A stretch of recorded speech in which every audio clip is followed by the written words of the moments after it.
أعوذ بالله من الشيطان الرجيم. بسم الله الرحمن الرحيم.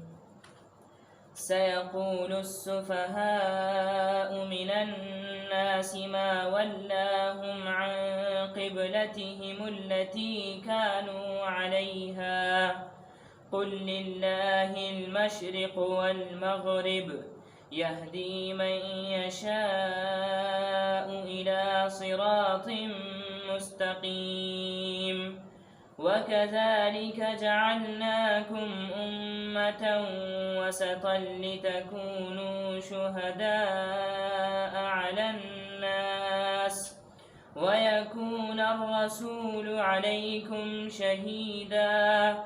وما جعلنا القبلة التي كنت عليها إلا لنعلم من يتبع الرسول ممن ينقلب على عقبيه وإن كانت لكبيرة إلا على الذين هدى الله وما كان الله ليضيع إيمانكم إن الله بالناس لرؤوف رحيم. صدق الله العظيم. الحمد لله رب العالمين والصلاة والسلام على سيد المرسلين وعلى آله وأصحابه الغر الميامين. اعوذ باللہ من الشیطان الرجیم. بسم اللہ الرحمن الرحیم.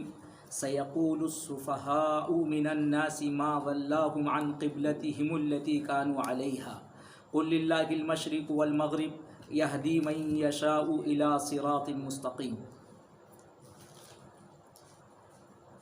یہ آیات حضرت رسول پاک صلی اللہ علیہ وسلم پر تحویل قبلہ کے پس منظر میں نازل ہوئی ہیں، اور ان آیات کے سلسلے میں مفسرین کی ایک جماعت کا خیال یہ ہے کہ تحویل قبلہ سے پہلے اللہ کے رسول صلی اللہ علیہ وسلم پر یہ آیات نازل ہوئی اور آپ کو بتلا دیا گیا، آپ کو اس بات سے آگاہ کر دیا گیا کہ تحویل قبلہ ہونے کے بعد، قبلے کی تبدیلی کے بعد لوگوں کی ایک جماعت آپ سے اس طرح کا سوال کرے گی اور آپ کو اس طرح کا جواب دینا ہے. گویا کہ آپ کو سوال اور جواب کی تلقین کر دی گئی. لیکن مفسرین کی ایک بڑی جماعت یوں کہتی ہے یہ آیت کریمہ اللہ کے رسول صلی اللہ علیہ وسلم پر تحویل قبلہ کے بعد نازل ہوئی ہے. بہرحال چاہے تحویل قبلہ سے پہلے نازل ہوئی ہو یا تحویل قبلہ کے بعد نازل ہوئی ہو، جو اصل مضمون ان آیات میں پیش کیا گیا ہے اس میں کوئی فرق نہیں ہوتا ہے. یہ تو صرف ایک بیان ہے جو اشتباہ یا اس طرح کی بات جو وجود میں آئی ہے وہ سیقول کے فعل سے آئی ہے. سیقول یہ فعل مضارع ہے. اب فعل مضارع کا مطلب یہ کہ وہ مستقبل میں کہیں گے. جو لوگ یہ کہتے ہیں کہ نہیں یہ آیت تحویل قبلہ کے بعد نازل ہوئی، ان کا کہنا یہ ہے کہ سیقول فعل مضارع تو ہے لیکن در حقیقت وہ ماضی کے معنی میں ہے، اور اس سے اس بات کی طرف اشارہ کرنا مقصود تھا کہ یہ نادان لوگ اس بات پر وہ مصر رہیں گے، یہ اس طرح کا اشکال برابر وہ کرتے رہیں گے. ان کے استمرار اور دوام کو بتانے کے لیے ماضی کے صیغوں کو مضارع سے ذکر کر دیا گیا ہے. بہرحال سیقول السفہاء من الناس ما ولاهم، کہ ضرور وہ لوگ کہیں گے یا اب تو نادان لوگ یہ کہتے ہیں ما ولاهم عن قبلتهم التي كانوا عليها، کہ کون سی وہ چیز ہے، کون سی وہ بات ہے جس نے ان کو یعنی مسلمانوں کو ان کے اس قبلے سے جس پر وہ تھے پھیر دیا. اس طرح کی وہ بات ہے. یہاں سفہاء یہ سفیہن کی جمع ہے. سفہاء سے مراد کون لوگ ہیں؟ تو حضرت مجاہد، حضرت عباس، ان حضرات کا خیال یہ ہے کہ اس سے مراد حضرت عبداللہ ابن عباس، ان حضرات کا خیال یہ ہے کہ اس سے مراد یہود ہیں. اور بخاری شریف میں بھی کتاب التفسیر میں یہ حضرت برا سے صفحہ کی تفسیر یہودی سے منقول ہے. ہاں ابن جریر نے حضرت سدی کے حوالے سے یہ ذکر کیا کہ اس سے مراد منافقین ہیں۔ بہرحال چاہے وہ منافقین ہوں چاہے یہود ہوں، اس طرح کا اشکال ان لوگوں نے کیا، اور بہتر یہ ہے کہ اس کو عام مانا جائے۔ قرآن مجید نے یہاں صفی صفحاء سے اس کا ذکر کیا ہے، یہ کوئی ناراضگی میں ذکر نہیں کیا ہے، بلکہ ایک حقیقت سے پردہ اٹھایا ہے، اور یہ ایک حقیقت ہے کہ جب ایک انسان عقل سے کام نہیں لیتا ہے، حق اور باطل میں تمیز نہیں کرتا ہے، تو پھر اس کی عقل وہ پست پڑ جاتی ہے، عقل اس کی ہلکی ہو جاتی ہے۔ یہ وہی لوگ تھے جو حق و باطل میں تمیز کرنے کی جنہوں نے صلاحیت کو گنوا دیا تھا، لہٰذا یہ عقل کے ہلکے ہو گئے تھے۔ انہی عقل کے حلقوں کے متعلق کہا گیا کہ یہ لوگ اب اس طرح کی بات کہیں گے، اس طرح کا سوال اٹھائیں گے، اور وہ سوال انہوں نے یہ اٹھایا، ما ولاہم عن قبلتہم التی کانوا علیہا۔ ما یہ استفہام انکاری کا ہے۔ استفہام انکاری کا مطلب یہ تھا کہ وہ لوگ پسند نہیں کرتے تھے، یہ ان کو منظور نہیں تھا کہ تحویل قبلہ ہو۔ یہ سوال کوئی جاننے کے لیے نہیں تھا، بلکہ یہ سمجھیے کہ تحویل قبلہ کے انکار کے لیے تھا۔ اور کیوں یہ بات ان میں کہاں سے پیدا ہو گئی؟ یہ بات ظاہر ہے کہ یہ یہود اور یہ منافقین یہ وہ لوگ ہیں جنہوں نے انبیاء علیہم السلام کی تعلیمات سے روگردانی کی، اور خاص طور سے یہود یہ لوگ تو وہ ہیں جنہوں نے کتابوں کے اندر تحریفات کی۔ ظاہر ہے بس ان کا دین وہ روایتی اور رواجی دین ہو کر رہ گیا۔ یہ گویا کہ روایت کے پابند تھے، بس جیسی روایت رہے، جیسا رواج رہے، اسی کے اوپر دمنا ہے، اور اللہ کے حکم کو انہوں نے نظر انداز کر دیا تھا۔ اور ظاہر ہے جب انسان کی عقل ہلکی ہو جاتی ہے تو اب اس کا نتیجہ یہی ہوتا ہے، کیا چیز اس کو اختیار کرنا ہے، کس چیز کو اس کو چھوڑنا ہے، اس کو پھر تمیز نہیں رہتی۔ ان لوگوں نے جہد کے سمت کے تقدس کو اپنے دل میں اتنا بٹھا لیا تھا کہ اب اس سے ہٹنا ان کے لیے مشکل ہو رہا تھا۔ بہرحال انہوں نے اس طرح کا سوال کیا۔ حضرت رسول پاک صلی اللہ علیہ وسلم کو اللہ کی طرف سے حکم ہوا کہ اس موقع سے ان کو یہ کہہ دیجئے، قل للہ المشرق والمغرب، کہہ دیجئے کہ مشرق و مغرب وہ اللہ کے ہیں۔ لام یہاں تملیک کا ہے، یعنی اللہ کی ملکیت میں ہے۔ جب اللہ کی ملکیت میں ہیں تو اللہ جس جہت جس سمت میں چاہیں رخ کرنے کا حکم دے دیں، یہ اللہ کا حکم حاکمانہ ہے۔ یہاں حکمت نہیں بیان کی گئی، یہ اللہ کے ایک حاکمانہ حکم کو بیان کر دیا گیا ہے۔ حکمتوں کی طرف اس سے پہلے اشارہ کیا جا چکا ہے، جیسا آیت کریمہ ما ننسخ من آیت او ننسیہا نأتی بخیر منہا او مثلیہا، جب کوئی نسخ ہوتا ہے تو اس کی حکمت کیا ہوتی ہے؟ اللہ انسانوں کو بہتری کی طرف لے جاتا ہے۔ یا اس سے پہلے جواب دیا جا چکا ہے، قل للہ المشرق والمغرب۔ ان کا خیال یہ تھا کہ اللہ وہ ایک جہت میں محدود ہے، اس موقع سے ان سے کہہ دیا گیا کہ اللہ کو ایک جہت میں محدود نہ سمجھو، مشرق و مغرب اللہ کے ہیں، اللہ کسی جہت میں محدود نہیں ہیں۔ اور ان کو وضاحت کے ساتھ یہ بتلا دیا گیا تھا، فَأَيْنَمَا تُوَلُّوا فَثَمَّ وَجْهُ اللَّهِ، جہاں جس طرف بھی رخ کرو گے وہاں اللہ ہی کا رخ ہوگا۔ تو یہ حکمتیں ان کو اس سے پہلے بتا دی گئی ہیں، اور مزید حکمتیں اور بھی بیان کی جائیں گی۔ اب یہاں تو ان کو حاکمانہ طور سے یہ بات کہی گئی ہے کہ تمہیں اس میں قیل و قال کرنے کی ضرورت نہیں ہے، جو اللہ کا حکم ہے اس میں مزید کوئی علت اور اس کا سبب معلوم کرنے کی ضرورت نہیں ہے۔ بس آپ ان سے کہیے کہ اللہ کا حکم ہے، اور اللہ کے حکم کو بے چون چرا ماننا یہی اصل ہے۔ قل للہ المشرق والمغرب یہدی من یشاء الی صراط مستقیم، اللہ ہدایت فرماتا ہے جس کو چاہتا ہے صراط مستقیم کی۔ صراط مستقیم سے مراد یہاں یہی ہے کہ اللہ جس کو چاہتا ہے یہ توفیق عطا فرماتا ہے کہ وہ اللہ کے حکم کو بغیر قیل و قال کے، بغیر چونچرا وہ اللہ کے حکم کو قبول کر لیتے ہیں۔ اب یہ توفیق اللہ نے امت مسلمہ کو عطا فرمائی ہے۔ امت مسلمہ نے اللہ کے اس حکم کو بغیر کسی قیل و قال کے قبول کر لیا ہے۔ اسی لیے اگلی آیت کے اندر اللہ نے امت مسلمہ کے مقام کو بتلایا، وَكَذَلِكَ جَعَلْنَاكُمْ أُمَّةً وَسَطًا لِتَكُونُوا شُهَدَاءَ عَلَى النَّاسِ وَيَكُونَ الرَّسُولُ عَلَيْكُمْ شَهِيدًا۔ یہ آیت کریمہ اس موقع سے بطور جملے معترضہ کے ہے، تو تذکرہ قبلہ کا چل رہا ہے، اور اس کے بعد بھی قبلہ کا ہی تذکرہ آئے گا، وَمَا جَعَلْنَا الْقِبْلَةَ الَّتِي كُنْتَ عَلَيْهَا، یہ قبلہ ہی کا تذکرہ آئے گا، لیکن درمیان میں امت کا تذکرہ لیا ہے، امت مسلمہ کا یہاں بیان، یہ بڑی اہمیت کا بیان ہے۔ اور یہاں اس طور پر ذکر کر دیا گیا کہ جب امت مسلمہ نے اللہ کے حکم کو مانا تو اللہ نے اس کی عظمت کو، اس کی شان کو، اس کے مقام کو دنیا میں بھی بلند کر دیا اور آخرت میں بھی بلند کر دیا ہے۔ اس لیے کہا وَكَذَلِكَ، اسی طرح سے، کس طرح سے؟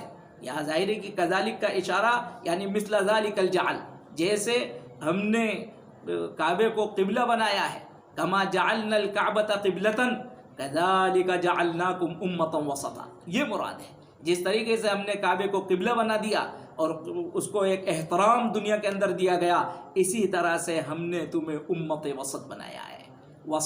وسط کے معنی حضرت رسول پاک صلی اللہ علیہ وسلم نے خود بیان فرمائے، اس کا مطلب عدل کے معنی میں، یعنی ہمیں تمہیں امت عدل بنایا ہے۔ اور ظاہر ہے امت عدل، امت وسط، معتدل امت، یہ سب بہتری کے الفاظ ہیں، اور وسط کا لفظ وہ بہتری کا ہی مشیر ہے۔ وسط کہتے ہی اس کو وہ چیز جو بالکل درمیان میں ہو اور ہر جہت اس سے برابر ہو۔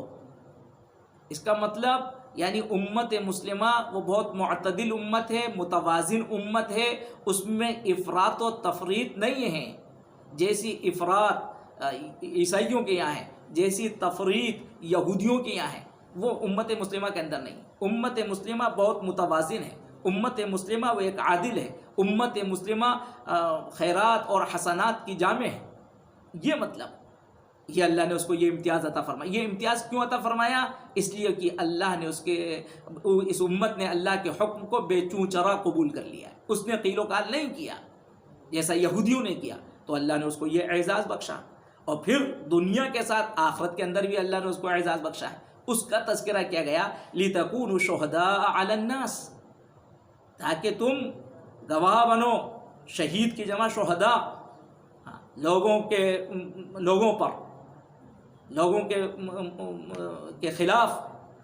لوگوں کے خلاف کا کیا مطلب؟